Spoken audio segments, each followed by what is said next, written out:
Assalamualaikum dan hai. Saya mempersembahkan Bandar Pletora. Pletora direka untuk menangani isu pembebasan gas karbon di udara akibat daripada perubahan iklim dan pemanasan global. Ini mewujudkan bandar yang mesra alam dan rendah karbon yang selari dengan konsep bandar teknologi hijau mengikut Low Carbon Cities Framework and Assessment System yang disediakan oleh KETA. Pembangunan bandar adalah penyumbang utama kepada pemanasan global iaitu sebanyak 50% dan diikuti oleh sektor perindustrian sebanyak 19%. Ini menyebabkan reka bentuk bandar dikaji semula dan diukur tahap pencapaiannya. Pemanasan global dan perubahan suhu adalah ancaman terhadap ekosistem dan biodiversiti. Pletora yang bermaksud lebih banyak merujuk kepada sumber tenaga, peluang ekonomi hasil daripada perancangan bandar yang berdaya tahan dan mampan sekaligus mewujudkan bandar yang lestari dan mesra alam. Pletora yang berkeluasan 10 km persegi mampu menempatkan 200,000 penduduk.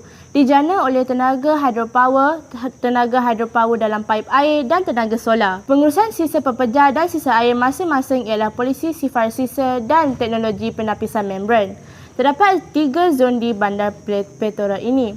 Zon yang pertama menempatkan kawasan perindustrian, kawasan tenaga lestari, pengurusan sisa pepejar dan sisa air. Di zon yang kedua menempatkan pusat kewangan, pusat pentadbiran dan pusat bandar. Di zon yang ketiga menempatkan sektor pertanian, sektor pendidikan dan pusat kajian. Pletora merupakan bandar pintar yang direka untuk menjimatkan tenaga sekaligus mengurangkan pelepasan gas karbon di udara. Setiap premis dan kediaman diwajibkan untuk mengguna meter pintar untuk penggunaan tenaga yang lebih cekap dan efisien.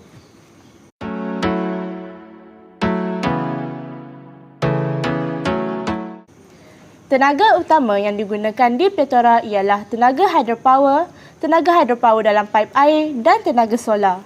Kederasan air yang mengalir dalam sungai yang besar akan membawa suatu tenaga yang besar dalam alirannya.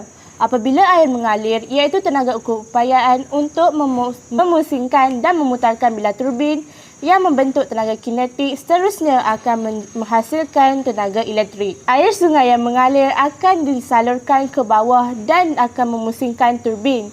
Turbin akan menggerakkan dinamo dan tenaga elektrik terhasil. Hidropower dalam paip air. Apakah itu hidropower dalam paip air? Hidropower dalam paip adalah berdasarkan sains turbin angin. Tenaga yang didorong oleh graviti boleh memenuhi 10 hingga 15% daripada keperluan kuasa kawasan pada kos yang rendah. Tenaga ini memanfaatkan aliran air yang didorong oleh graviti. Teknologi seperti lucid pipe boleh diletakkan pada injap ini.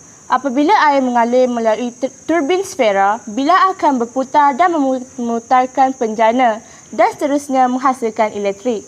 Hydropower adalah tenaga hijau yang lebih efektif dan lebih murah. Pengguna boleh menjana tenaga hydropower di premis masing-masing dengan memasang paip berturbin. Tenaga yang dijana boleh digunakan atau tenaga lebihan boleh dijual. Ladang solar ini menerima semaksimum mungkin pancaran matahari kerana panel-panel solar akan bergerak mengikut cahaya matahari. Teknologi solar fotovolta atau dirujuk sebagai solar PV akan menukarkan cahaya matahari kepada elektrik. Penggunaan modul solar PV dapat menjana tenaga elektrik bebas karbon. Lebihan tenaga solar yang dijana oleh premis perumahan dan penyedia bebas boleh dijual kepada TNB dengan pengenalan sistem subsidi serta skim feed-in tarif. Melalui program FIT, individu yang menjana solar akan mendapat pulangan yang lumayan.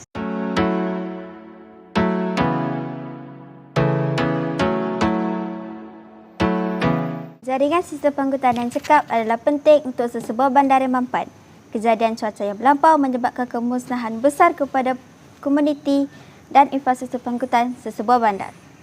Antara cara yang boleh diaplikasi ialah menggunakan bahan-bahan turapan yang tahan lasak seperti bitumen berbuih yang memerlukan kerja pemulihan yang minimum. Salah satu cara yang diaplikasikan di Pletora untuk menghadapi dan mengadaptasi perubahan iklim adalah menaikkan paras jalan raya.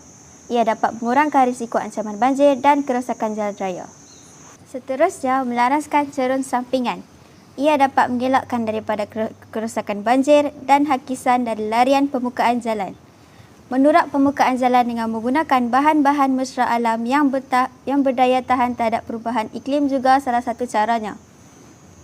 Permukaan berturap dapat menghalang air daripada menembusi dan menyerap ke dalam lapisan pembinaan jalan. Dengan itu, ia dapat mengurangkan kapasiti galas jalan. Sistem saliran air yang baik juga merupakan solusinya. Sistem saliran air yang baik dapat mengelakkan air daripada bertakung di atas jalan. Sebagai sebuah bandar bebas karbon, tiada kenderaan persendirian yang dibenarkan di Pletora. Pletora menyediakan kenderaan awam, LRT, laluan berjalan kaki dan laluan basikal untuk kemudahan penduduk.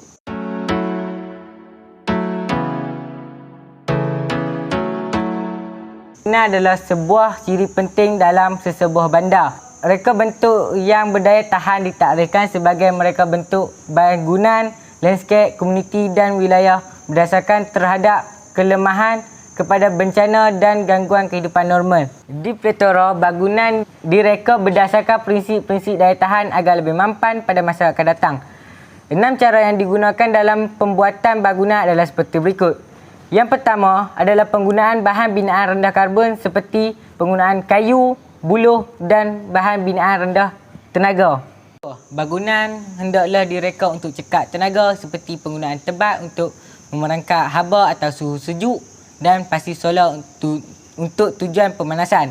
Yang ketiga ialah rekaan bangunan yang dapat memaksimumkan penggunaan cahaya siang sebagai cahaya dalaman untuk menjimatkan kos tenaga elektrik.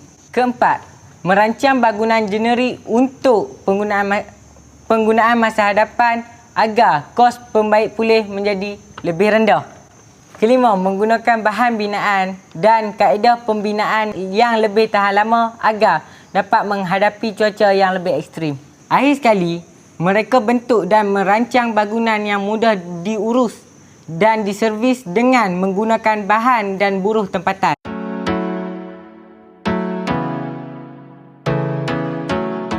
Polisi sifar-sisa diperkenalkan di bandar Pletora. Setiap isi rumah diwajibkan untuk mengasingkan sisa bahan buangan.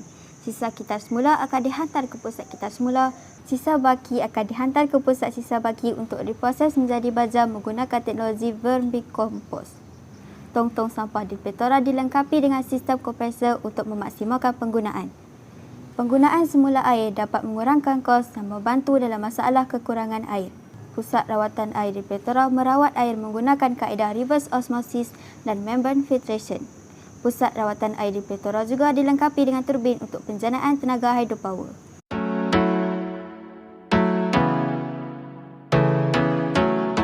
Pletora juga menekankan konsep industri lestari di mana sektor industri adalah industri mesra alam. Di Pletora juga kami menggunakan teknologi baru yang boleh meningkatkan produktiviti yang dapat mengurangkan sisa dan dapat menjimatkan tenaga.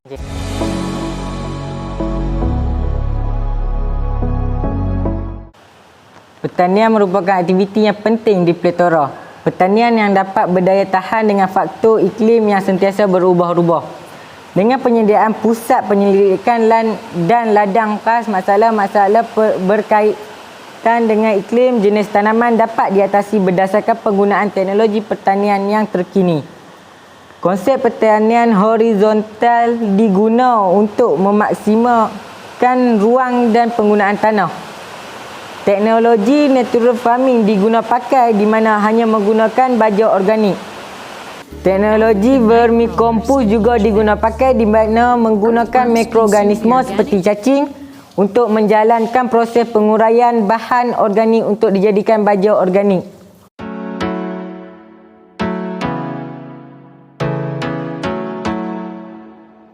Pletora mengaplikasikan sistem IoT, Internet of Things. Internet of Things merujuk kepada segala peranti elektronik yang berhubung antara satu sama lain melalui internet. IoT merujuk kepada perubahan daripada telefon pintar kepada persekitaran pintar. Di Pletora, IoT digunakan untuk pemantauan kesihatan, grid elektrik pintar dan drone untuk otomasi pertanian, pemantauan kemajuan kerja di tapak pembinaan dan pemantauan keselamatan.